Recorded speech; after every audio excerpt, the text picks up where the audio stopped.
మధ్య మధ్యలో ఛానెల్స్ కూడా షిఫ్ట్ అవుతున్నప్పుడు ఈ ప్రాబ్లమ్స్ ఏమైనా ఫేస్ చేసావా? నాకేం స్టార్ ప్రాబ్లం మా రాలే. టు ఈటీవీ, ఈటీవీ టు మళ్ళీ స్టార్ మా తర్వాత జీ తెలుగు మధ్యలో. నేను పుట్టడమే చాలా అదృష్టవంతురాలనంట. హ్మ్. నాకు ఎలాంటి ప్రాబ్లమ్స్ లేవు. హ్మ్. నాకు ఈ ఛానల్స్ వాళ్ళతో కూడా ప్రాబ్లమ్స్ లేవు. హ్మ్. వాళ్ళు మంచి అండర్‌స్టాండింగ్, వీళ్ళు మంచి అండర్‌స్టాండింగ్.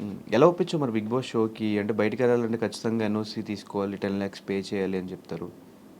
నా అదృష్టం చెప్తున్నా గదా! ఆ నెలలోనే నాది అయిపోయింది ఎన్ఓసీ. అంటే ఓకే.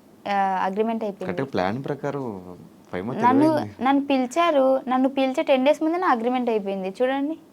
ఫైమా తెలివైందంటే కానీ మరి ఇంత తెలివైంది. ఏది ఒకవేళ పాము చావకూడదు, కర్ర విరక్కూడదు.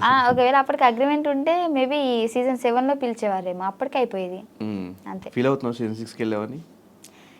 ఫీల్ అవ్వట్లేదు గానీ 7లో ఉంటే బాగుండు అనిపించింది. ఎందుకు 6 ఎందుకు నచ్చలేదు?